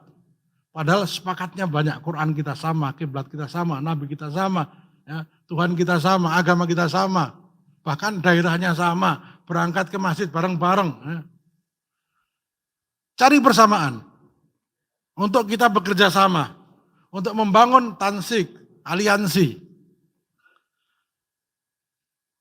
Surat Al-Isra ayat 84, katakanlah tiap-tiap orang berbuat menurut keadaannya masing-masing. Ya, jadi kalau orang kaya ngelihat orang miskin tentunya berbeda dengan orang miskin ngelihat orang kaya. Nah cari persamaannya. Ya sudah masing-masing dengan keadaan masing-masing. Yang ustadz juga mungkin nggak bisa memahami yang karyawan dan sebagainya. Maka saling berdiskusi, berdialog dengan cara yang baik sehingga saling memahami keadaan. Tiap-tiap orang berbuat menurut keadaannya masing-masing. Maka Rabbmu lebih mengetahui siapa yang lebih benar jalannya. Ya. Biarkan saudara-saudara kita beramal, i'malu. Ya. Kullu ya'malu ala syakilati. Katakanlah, setiap kalian beramal sesuai dengan keahliannya. Spesifikasinya, ada bagian ngajar tentang fikih. Ada yang bagian akidah, ada juga kelompok yang khusus mengenai menyantuni anak yatim.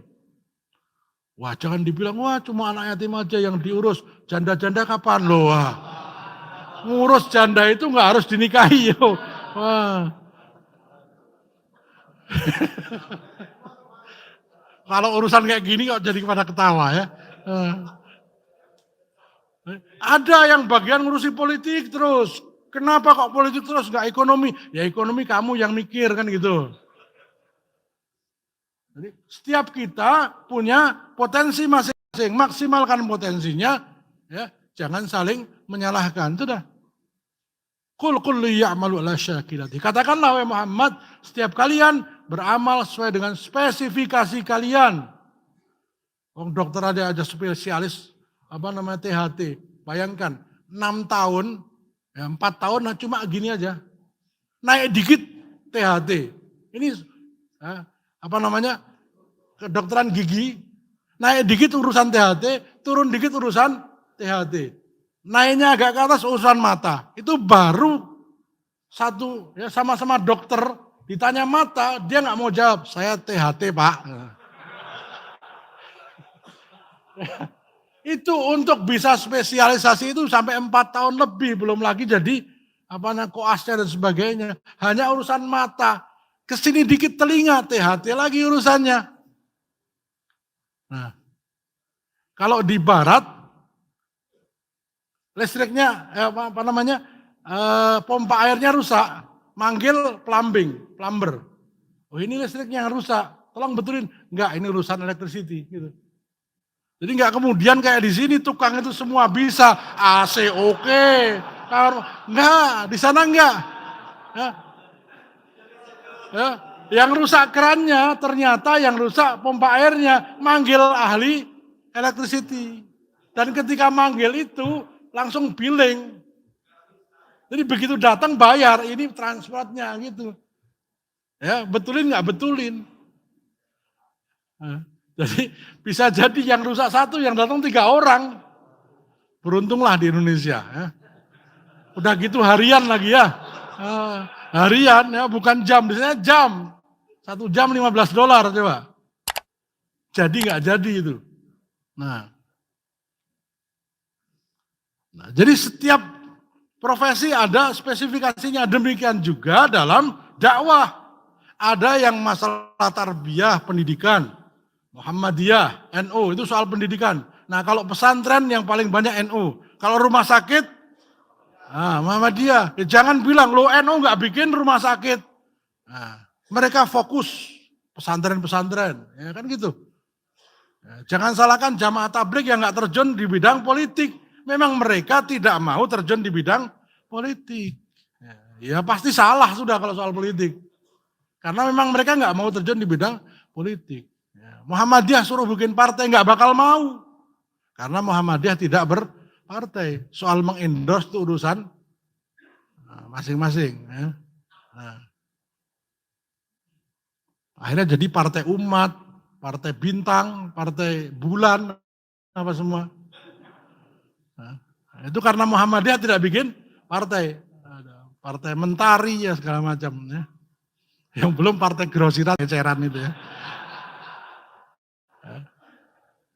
Jadi jangan paksakan Muhammadiyah bikin partai politik. Karena memang tidak mau bikin partai politik. Nah. Kullu ya'malu syakilati. Ini Nabi diberitakan begitu. Ya.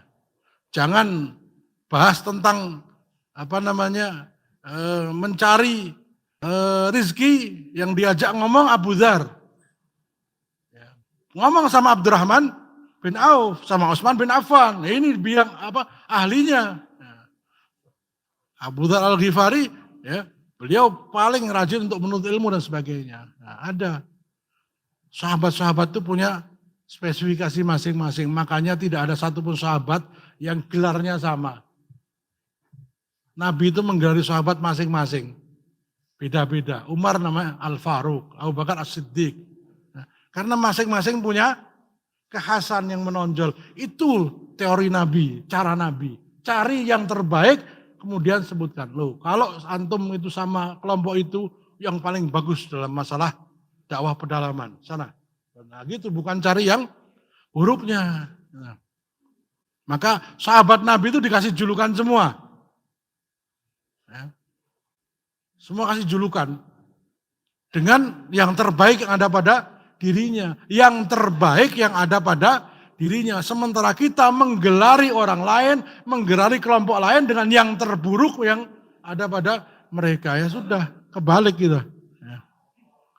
Dan katakanlah, beramallah kalian, maka Allah dan Rasulnya serta orang-orang mukmin akan melihat amal-amal kalian itu. Dan kalian akan dikembalikan kepada Allah yang maha mengetahui akan yang gaib dan yang nyata. Lalu diberitakan kepada kalian apa yang telah kalian kerjakan. Nah, beramallah, Allah dan Rasulnya yang akan melihat. Ya. Maknanya juga beramallah, nah, sesuaikan dengan Al-Quran dan As-Sunnah, maka akan menjadi benar amal kalian. Itu. Yang paling tahu itu Allah. Niat kita ikhlas, ya kan? Tetapi cara kita nggak benar. Nah, Allah yang paling tahu. Cara kita benar, niatnya nggak ikhlas, Allah lebih tahu. Nah. Dalam menanggapi perpecahan di antara kaum muslimin, Syekh Rashid Ridha, beliau adalah salah satu tokoh yang pan-islamisme, persatuan Islam, yang kemudian gerakan ini disambut oleh dunia Islam. Di awal-awal runtuhnya khilafah Islamiyah. Ada 3 orang, Syekh Rashid Ridha, Syekh Jamaluddin Afghani, dan saya lupa yang satu lagi. Itu, 3 orang ini pembaharu di Mesir, yang kemudian gerakannya diadopsi oleh Muhammadiyah, oleh banyak gerakan pembaharuan Islam. Ya. Melihat perpecahan di tubuh kaum muslimin, akhirnya khilafah Islamiyah runtuh, beliau mengatakan, nata'awanu fi mattafaqna alaihi wa ya'dar ba'duna ba'dan fi ma ikhtalafna fi. Ini tolong di kaidah nasihat ini jadikan sebuah prinsip kita, ya. Mari kita saling bekerja sama dalam hal-hal yang kita sepakati.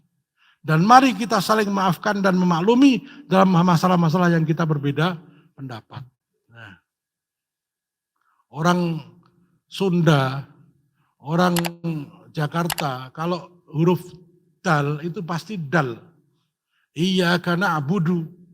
Ya. Orang Jawa, iyyaka na'budu. Ya. Orang Aceh suruh bismillahirrahmanirrahim. Ro. Baca bismillahirrahmanirrahim. Ro. Ya kan?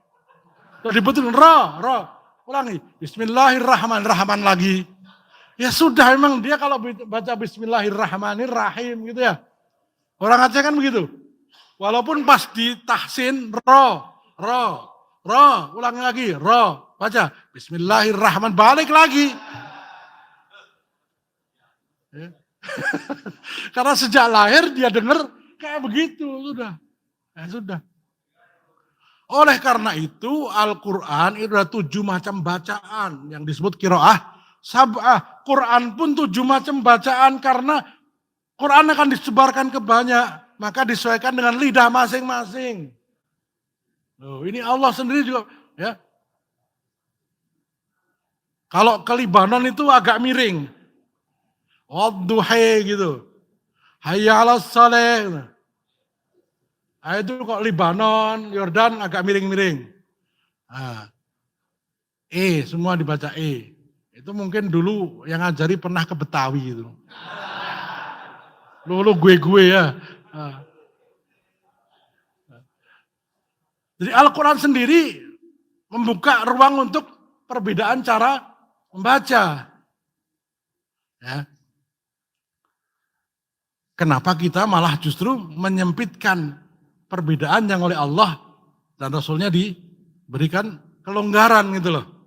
Maka mari kita bekerja sama dalam hal-hal yang kita sepakati. Nah ini, kita belum pernah melakukan kesepakatan, tapi sudah langsung melakukan, nah itu, perdebatan dulu. Sepakati, kita mau ngapain? Saya bagian nulis, ya sudah jangan dipaksa untuk baca. Dia lagi nulis. Nah, kamu yang bagian baca, saya nulisnya. Sudah. Kamu bagian luar, saya dalamnya. Gitu. Maka kalau luarnya masih belum bersih, dia yang bertanggung jawab. Nah, dalam urusan saya. Nah, begitu. Nah, bekerja sama dalam hal yang kita sepakati. Insya Allah banyak sekali kalau nyari kesepakatan. Ya. Persamaannya banyak sekali. Ya. Kalau nyari perbedaan sebenarnya lebih sedikit, tapi karena kita lebih fokus. Coba tolong nanti di rumah atau kapan-kapan, tulis 1 tambah 1, 2. 1 tambah 2, 3. Terus semuanya benar. Terus yang terakhir 10 tambah 10, 15. Itu semua akan, oh itu salah gitu. Betul? Enggak pernah, oh itu benar, ini benar enggak. Tapi langsung semua, Pak itu salah. Padahal yang benar ada banyak. Perhatian kita langsung kepada yang salah. Oh itu 10 tambah 10 kok 15. Padahal yang lainnya udah benar semua. Nah ini secara naluri memang kita begitu. Itu baik, dalam konteks yang baik. Tapi menjadi tidak baik kalau dalam konteks kita mencari mencari-cari kesalahan orang. Ya, pasti ketemu. Prinsip ke-7. Islam tidak akan mungkin kembali jaya hanya dengan usaha satu kelompok saja. Ya. Muhammadiyah saja, nggak bisa. NU saja nggak bisa. Alis saja nggak bisa. Salafi saja nggak bisa. Jamaah tabligh saja nggak bisa. Pasti nggak bisa. Ya. Wong muhajirin butuh ansor. Ya. Muhajirin butuh ansor, ansor butuh muhajirin. Bahkan Nabi mengatakan, seandainya Ansor dan Muhajirin tidak membantuku, maka Allah akan tunjuk kamu dan kaummu menolong aku. Salman Al-Farisi, orang Persia. Padahal saat Nabi ngomong seperti itu, Persia menjadi musuh nomor 1. Persia menjadi musuh nomor 1, tapi Nabi mengatakan, seandainya orang Muhajirin dan Ansor itu tidak menolong aku, kamu dan kaummu yang akan menolongku. Saat itu sebagai musuh loh. Nah, jadi musuh pun bisa menjadi penolong kalau Allah bukakan hatinya. Contohnya Ikrimah bin Abu Jahal. Itu tuh musuh pertama Nabi yang terbesar ketika Nabi masuk Mekah, beliau nggak mau. Aku tidak akan mau tinggal di bumi di mana tinggal pembunuh ayahku. Akhirnya pergi. Maka ketika istrinya mengingatkan, beliau mau pulang, Rasulullah langsung peluk dan langsung masuk Islam. Begitu masuk Islam, ya Rasulullah, dulu aku keluarkan hartaku untuk memusuhimu, sekarang aku infakkan seluruh hartaku kecuali panah dan pedang ini untuk Islam. Nah, begitu perang Mu'tah, perang Yarmuk, beliau dari Mekah sampai ke Yordan jalan kaki. Khalid bin Walid panglimanya mengatakan, kamu akan celaka. Kata Ikrimah, aku tidak mau ketinggalan dengan kamu. Kamu lebih dulu masuk Islam, amalmu lebih banyak. Silakan kamu naik kuda. Mudah-mudahan langkah kakiku ini bisa menyusulmu. Nah. Hari ke-7 ketika kaum muslimin banyak tewas, banyak terbunuh syahid, Ikrimah mengumpulkan 400 orang. Besok pagi adalah hari terakhir. Ya. Kita mati syahid bersama-sama, 400 orang. Nah itu, coba. Masuk Islam belakangan, masuk surga lebih dulu. Coba. Panglimanya Khalid bin Walid sampai meninggal, beliau tidak meninggal di peperangan, di kasur. Ikrimah yang baru masuk Islam, syahid. Nah, jadi ini kan bisa jadi, nanti Nabi mengatakan begitu, Islam akan dikuatkan, dimenangkan oleh orang-orang yang banyak bermaksiat. Maka apalagi orang-orang yang bertakwa gitu loh. Apalagi yang paham perjuangan Islam, walaupun berbeda dengan kita. Nah, ini Syabdul Azam lagi, saya sebutkan karena Mungkin orang mengatakan beliau bapaknya teroris. Amerika yang bilang. Bapaknya teroris itu ini. Ya memang karena dia yang mengubarkan semangat jihad. Jangankan ke Amerika, Rusia hancur. Sampai hari ini kan Afghanistan tidak bisa menjadi tempat para penjajah berkuasa. Ya. Beramallah kalian untuk Islam dalam berbagai kelompok jamaah. Tetapi jangan sekali-kali kalian menyembah kelompok-kelompok selain menyembah Allah. Maksudnya menyembah di sini adalah merasa paling benar, tidak ada kesalahan, paling baik, jangan. Yang benar hanya Allah, yang tidak pernah punya salah hanya Nabi dan Allah SWT. Ketahuilah wahai saudaraku yang mulia, jika kalian sungguh-sungguh berjuang untuk menegakkan daulah khilafah Islamiyah, maka sungguhnya tidak akan mungkin dapat mewujudkan tegaknya daulah khilafah Islamiyah hanya dengan kelompokmu saja. Tidak mungkin ada satu kelompok pun yang mampu menegakkan daulah khilafah Islamiyah sendirian. Maka mau tidak mau mereka membutuhkan dukungan kekuatan dari kaum muslimin yang memiliki niat mulia serta memanfaatkan pengalaman mereka, pembelaan mereka dan jihad mereka hingga bersama-sama dengan kalian mewujudkan masyarakat Islami dan tegaknya daulah khilafah Islamiyah. Bahkan partai politik, ya, selagi di situ ada kaum muslimin, libatkan. Mau Nasdem, mau Golkar, ya, mau selagi ada kaum muslimin ajak mereka. Daripada nanti orang-orang itu diajak membela orang kafir. Walaupun itu PDIP. Ya. Partai Demokrat yang paling tidak demokratis. Karena pemimpinnya belum pernah ganti dari sejak didirikan. Betul. Harusnya kan tiap 5 tahun ganti.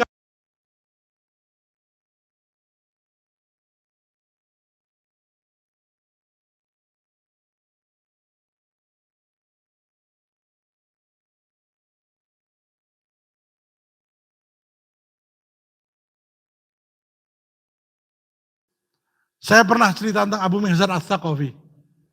Sahabat Nabi yang terkenal paling berani berjihad, yang saking beraninya seakan-akan dianggap malaikat yang membantu kaum muslimin. Itu masih belum bisa meninggalkan minum khamr. Di zaman Nabi dia masih minum khamr. Zaman Abu Bakar Siddiq masih minum khamr. Di zaman Umar bin Khattab bahkan 4 kali dicambuk di depan umum. Setiap kali cambukan 40 kali.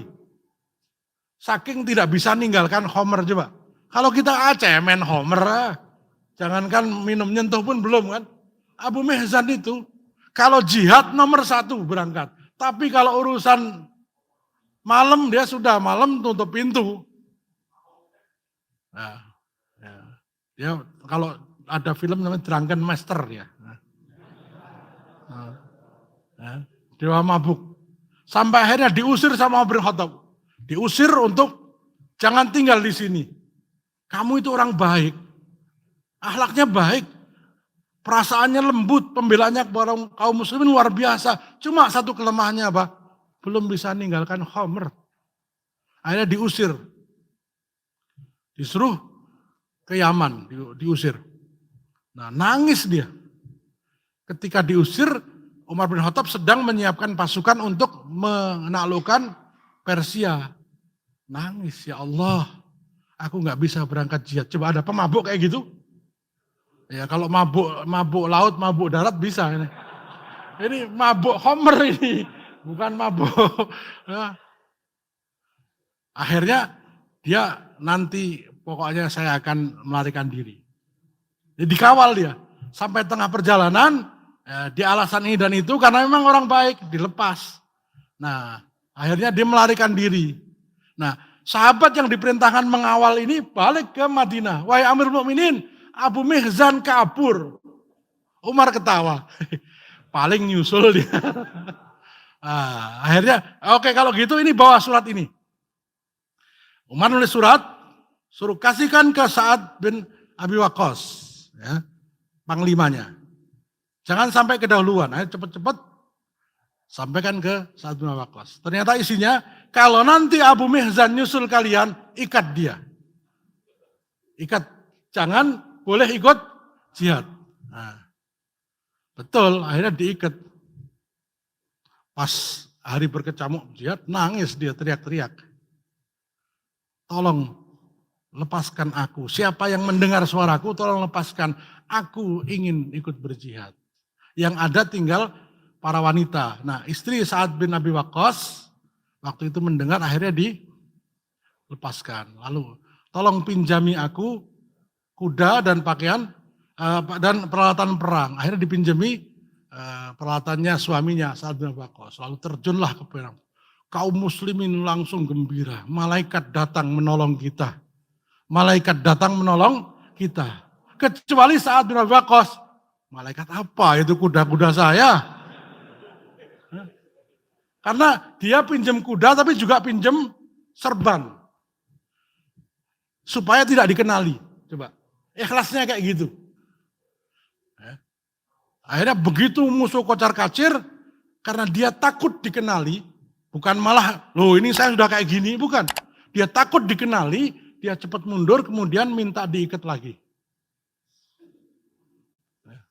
Kayak nggak ada apa-apa. Ketika perang selesai, Sa'ad bin Abi Waqqas mendekati. Anta fa'alta hadza ya Aba Mihzan. Pasti kamu ya yang tadi itu. Ya. Pasti kamu tadi yang bikin musuh kocar kacir. Kata Abu Mihzan, lah saya diikat kayak begini kok. Dia terus kemudian saat ngomong, saya tahu. Lalu dia mengatakan, karena perintah dari Umar, ya, kalau nanti sudah selesai peperangan, tolong Abu Mihzan dicambuk karena mabuk kan. Kata Sa'ad bin Abi Waqqas, wallahi demi Allah, aku tidak akan mungkin mencambukmu sampai hari kiamat. Abadan selamanya. Orang kayak gini kok dicambuk. Tapi ternyata itu justru yang membuat hati Abu Mihzan tersentuh. Ya. Dia mengatakan, wallahi lan ashraba khamran abadan. Demi Allah, aku tidak akan pernah lagi minum khamr sampai mati. Bayangkan sahabat. Sahabat Nabi itu loh. Ya.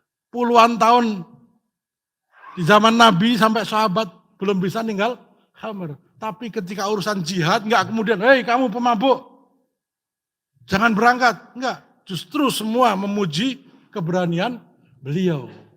Nah, ini kita kadang-kadang kalau ngelihat keburukan sedikit saja sudah semuanya dipandang buruk.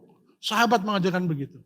Nah, ketika sahabat yang tiga orang sahabat yang nggak berangkat perang Tabuk, ya, itu orang Nabi bertanya di mana? Lupa namanya. Ya, Ka'ab bin Malik. Ada seorang mengatakan Ka'ab bin Malik telah dilalaikan oleh hartanya. Mu'adz bin Jabal mengatakan, ya Rasulullah, ma'ara minhu illa khairan. Ya Allah, ya Rasulullah, aku belum pernah melihat sesuatu pun pada diri Ka'ab bin Malik kecuali kebaikan. Padahal hari itu sedang melakukan kesalahan besar. Tidak taat pada Nabi.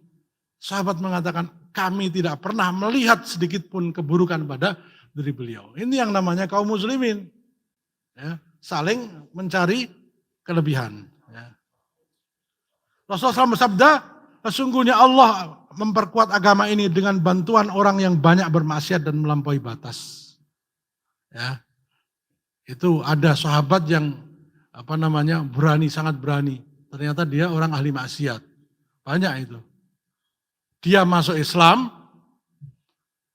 belum wudhu, belum apa-apa, belum mandi, masuk Islam langsung berangkat jihad, mati di perang Uhud. Ya. Usairam namanya. Sampai Abu Hurairah mengatakan, aina huwa ya Rasulullah? Di mana tempatnya hari ini dia? Fil jannah, di surga. Abu Hurairah seakan nggak percaya, walam yasjud sajdatannya Nabi. Dia itu satu kali sujudnya belum pernah. Kata Nabi, amila qalilan ujjira kasiran. Ia beramal sedikit tapi dapat pahala yang sangat besar. Nah, Gregorius Theodorus namanya. Itu panglima Romawi. Sebelum saya berperang melawan kamu, wahai Khalid, saya ingin diskusi dulu. Kenapa kamu datang ke sini? Akhirnya terjadi diskusi yang panjang. Setelah dijelaskan, kalau demikian aku masuk Islam. Ajari aku tentang Islam. Langsung disuruh wudhu, kemudian sholat 2 rakaat, langsung dia berperang, syahid. Khalidnya masih belum syahid. Coba. Panglima Romawi, hari pertama masuk Islam, ya, pagi masuk Islam, mau perang loh, ada depan gini, masuk Islam, akhirnya sorenya syahid. Nah, ini luar biasa. Jadi Khalid tidak, kamu baru masuk Islam, jangan kamu nanti jadi pengkhianat, enggak begitu. Ya. Bahkan tukang maksiat pun memiliki kesempatan untuk membela agamanya. Apalagi mereka yang sudah memiliki komitmen tinggi dalam perjuangan, meskipun berbeda kelompok dan pemahaman. Ya. Prinsip ke-8, perbedaan dalam masalah ijtihadi jangan sampai menjadikan kita mudah memvonis dengan label ahli bid'ah, fasik, kafir dan sejenisnya. Kalau urusan ijtihadi bukan urusan yang memang disepakati. Makanya kalau ada mengatakan ada nabi setelah Nabi Muhammad, nah ini jangan ditolerir. Al-Quran itu salah, jangan ditolerir. Tapi kalau ijtihadi, kunut subuh itu tidak ada dasarnya. Satu mengatakan kunut subuh ada dasarnya, sudah kita saling berlapang dada. Tapi kalau mengatakan Mirza Ghulam Ahmad adalah nabi setelah Nabi Muhammad, nah nggak boleh kita berlapang dada. Ada hal-hal yang kita harus tegas. Nah, namanya ijtihadi, pernah saya bahas di sini. Apabila seorang hakim menetapkan hukum kemudian ia beristihad dan istihadnya itu benar, maka ia mendapatkan 2 pahala. Jika salah ia mendapatkan 1 pahala. Apa yang dinilai? Kesungguhannya untuk mencari kebenaran. Kesungguhan untuk mendapatkan kebenaran itu sudah dapat 1 pahala. Allah saja memberikan pahala walaupun dia salah. Karena niatnya ingin mencari kebenaran. Kalau benar dapat 2 pahala. Pahala kesungguhan mencari kebenaran dan pahala mendapatkan kebenaran. Nah, tetapi bukan berarti kita kemudian enggak tawasau bil haqi wa tawasau sabar. Tapi dengan hikmah tadi. Tetap ingatkan, Pak, menurut kami ini salah. Dasarnya begini-begini. Tapi dengan cara yang baik. Ijtihad tidak bisa dibatalkan dengan ijtihad lainnya. Ya. Ijtihad ulama itu tidak bisa dibatalkan dengan ijtihad yang lain. Ya. Jadi yang kita lakukan, ya yang mau kunut subuh silakan, yang mau nggak kunut subuh silakan. Karena kunut subuh ijtihad, ya tidak kunut subuh juga berdasarkan ijtihad. Sudah, yakini masing-masing dapat pahala semua. Orang yang nggak sholat itu diampuni dan dapat pahala, apalagi yang sholat gitu ya. Jadi maka ironisnya anak cucu kita sudah nggak bahas kayak gitu karena nggak pernah sholat subuh. Karena bapaknya selalu bahas kayak begitu terus ya. Saya langsung saja, ini yang pembahasan yang cukup penting karena kita sebentar lagi mau masuk pemilu. Ya. Tambahan mohon maaf jam 7 saya minta mungkin 10 menit. Hukum memperjuangkan Islam melalui parlemen dan sistem demokrasi. Ya. Saya paparkan 2 pendapat besar. Ya. Yang pendapat ketiga nggak tahu. Ya. Itu paling enak kalau nggak tahu itu ya. Hal yang disepakati, hal-hal yang telah menjadi perkara yang disepakati oleh jumhur mayoritas ulama Islam dalam masalah demokrasi dan parlemen adalah 1. Bahwasanya kedaulatan tertinggi dan hak menetapkan hukum halal dan haram adalah milik Allah. Ya. Sepakat kita. Khamr itu haram atau halal? Haram. Tidak ada lagi pembahasan. Kalau sekian persen boleh. Nggak ada. Sudah. Ya. Zina itu halal atau haram? Haram. Nggak ada lagi pembahasan. Kalau dilokalisasi boleh. Nggak ada. Sudah. Kan gitu ya. Haram. Sudah. Haram. 2. Demokrasi parlementer adalah sistem pemerintahan atau sistem politik yang berdiri di atas landasan syirik akbar. Karena dalam demokrasi kedaulatan tertinggi dan hak menetapkan undang-undang atau hukum halal dan haram ada di tangan makhluk, manusia atau wakil rakyat, bukan di tangan Allah Sang Khalik. Nah, ini syiriknya di situ. Kalau suara terbanyak, mau salah mau benar dianggap benar. Nah ini sudah merupakan syirik. Ini semua ulama sepakat. Ya. Ini jangan dipotong di sini, penjelasan saya belum selesai ya.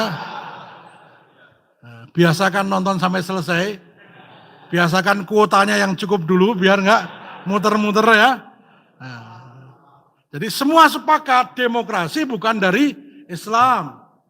Karena kedaulatan tertinggi di tangan Allah, bukan di tangan rakyat. Nah, faktanya hari ini ya, Berbeda lagi. Hal yang diperselisihkan. Selanjutnya, permasalahan yang menjadi lahan perbedaan pendapat yang tajam antara para ulama kontemporer dalam tema ini adalah hukum memperjuangkan Islam lewat jalur parlemen dalam negara sekuler, atau dengan kata lain menjadikan parlemen dan demokrasi sebagai wasilah, sebagai perantara untuk memperjuangkan tegaknya syariah Islam. Ya. Boleh enggak ya, kita memperjuangkan Islam lewat parlemen, pakai demokrasi? Nah, satu bilang boleh, satu bilang tidak. Ya, sudah, kita sepakat, kita berbeda, kan gitu ya. Nah, maka kita bahas pagi hari ini supaya enggak terus berlarut-larut. Ya. Saya minta waktunya mungkin agak. Dalam masalah ini ada dua kelompok. Ya, kelompok yang memperbolehkan menjadikan demokrasi sebagai jalan perjuangan. Jelas, P3, PKB, nah itu. PAN, ya, PKS dan sebagainya, kalau di Indonesia. Ya. Kalau mereka sesat semuanya, berapa juta orang yang sesat. Ya. Karena bukan hanya di Indonesia, di Malaysia juga ada, di semua negara-negara mayoritas Muslim, memang sistemnya seperti itu. Ya. Mayoritas jamaah minal muslimin atau kelompok-kelompok di antara kaum muslimin di dunia memperbolehkan perjuangan Islam melalui jalur parlemen di negara sekuler. Di antara jamaah dan organisasi tersebut adalah Ikhwanul Muslimin. Ada 70 negara di dunia, walaupun dengan nama berbeda-beda. Tapi ada 70 negara, partai yang berbasis ideologi Ikhwanul Muslimin. Pendirinya Syekh Hasan Al-Banna. Tokoh ideologisnya Sayyid Qutb, Muhammad Qutb, ya, Ali Juraisyah, banyak sekali. Hamas di Palestina, ya. Harakah An-Nahdhah di Tunisia, FIS di Aljazair meskipun sudah dibubarkan, Jamaat Islami di Pakistan. Nah, juga Muhammadiyah itu membolehkan lewat partai. Nahdlatul Ulama membolehkan lewat partai. Persis, Al-Irsyad, Syarikat Islam, Masyumi, bahkan mayoritas ulama di Indonesia membolehkan perjuangan menegakkan Islam lewat parlemen. Ya. Ini fakta loh ya. Dan sebagian kelompok Salafi di Mesir dan Kuwait membolehkan. Sementara di bagian lain mengatakan tidak boleh. Ya. Tidak boleh menjadikan demokrasi sebagai perantara. Itu di Kuwait dan di Mesir ada partainya. Di Mesir partainya ada. Ya. Sedangkan di antara ulama kontemporer yang menyatakan diperbolehkannya perjuangan Islam lewat jalur parlemen di negara sekuler adalah ada banyak sekali. Syekh Ahmad Syakir ini disepakati ulama yang terpandang dan terpercaya. Ini banyak sekali, saya nggak sebutkan satu-satu karena disebutkan juga nggak kenal. Silakan nanti baca sendiri ya. Bahkan Dr. Abdullah Azzam ya, yang melakukan perjuangannya lewat jihad di mana? Di Afghanistan itu membolehkan karena beliau adalah ketua partai Ikhwanul Muslimin di Palestina. Ya. Ini Dr. Abdul Karim Zaidan dan sebagainya, para ulama yang luar biasa hari ini diakui kepakarannya. Ya. Nah, yang terakhir Kiai Haji Agus Salim, Wahid Hashim, para pendiri bangsa yang ulama semua membolehkan perjuangan lewat parlemen karena merdekanya Indonesia lewat parlemen, betul? PPU-PKI dan PPKI itu kan parlemen. Nah, jadi Indonesia ini merdeka di samping perjuangan lewat jihad mengusir Belanda, tapi penyusunan undang-undang dan sebagainya melalui sistem parlemen. Ya. Jadi ini bukan suatu yang asing, sudah dilakukan dan masih dilakukan para ulama. Ya. Nah, ini yang perlu kita jadikan pertimbangan. Snogorblonnya atau di nama Islamnya Syekh Abdul Ghaffar, 10 tahun belajar di Mekah. Dia seorang orientalis yang menyebabkan kalahnya jihad di Aceh. Merekomendasikan kepada pemerintah Belanda, jika kaum muslimin melakukan ritual ibadah, biarkan saja. Jika mereka menguasai ekonomi, awasi. Jika mereka mulai menguasai politik, basmi dan habisi. Nah, karena dia tahu bahayanya kalau sudah terjun ke politik. Kalau cuma ibadah sih nggak apa-apa. Nah, kalau sudah ekonomi akan berbahaya karena punya power nanti. Awasi dulu. Tapi kalau sudah masuk ke politik, habisi. Maka atas dasar ucapan Sunok Horbranya ini, Perdana Menteri ya, yang dari tokoh Masyumi, Buya Muhammad Nasir, seorang tokoh Masyumi yang partai Islam pertama yang menang dalam pemilu 1950 ya.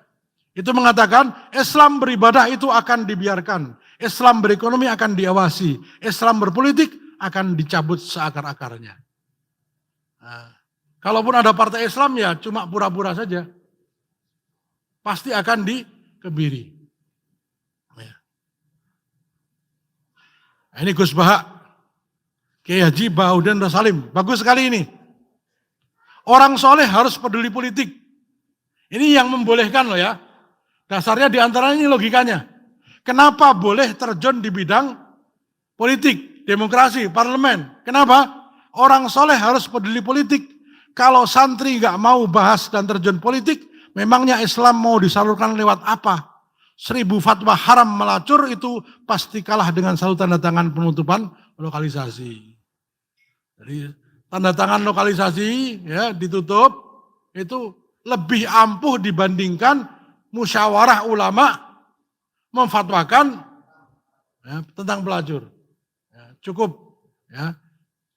Apa namanya Ibu Risma hari ini tanda tangan doli ditutup. Nah, itu. Dibanding ada puluhan tahun kan ulama mengharamkan tentang zina dan sebagainya, tapi solusi yang lebih. Nah, ini alasan beliau kenapa harus ada yang terjun di bidang politik ya. Ini Erdogan. Jika orang baik tidak ikut terjun ke politik, maka para penjahatlah yang akan mengisinya. Nah, logikanya kan betul lah ini ya. Kalau yang soleh nggak ikut terjun, maka yang maka ini agak menyimpang. Kita itu kadang-kadang kalau lihat ustadz kaya, dibilang nggak zuhud. Tapi kalau ada orang apa namanya kafir kaya, kita malah banggakan atau kita diamkan aja. Siapa yang lebih berat kaya? Orang soleh atau orang ahli maksiat? Jadi kalau ada orang soleh kaya, doakan mudah-mudahan banyak zakat gitu. Jangan malah, wah ini, ustadz kok kaya loh. Nabi itu kaya raya. Tetapi beliau tidak terpaut dengan dunia. Akhirnya diinfakkan loh. Islam itu memerintahkan kita kaya. Rukun Islam kelima, haji harus kaya. Zakat harus kaya, minimal punya duit 60 juta untuk bisa zakat, minimal 40 juta untuk bisa haji. Jadi 2 dari 5 rukun Islam itu mensyaratkan kaya, ya, bukan kayak gini. Maksudnya kayak duit gitu loh ya, bukan kayak gini. Nah.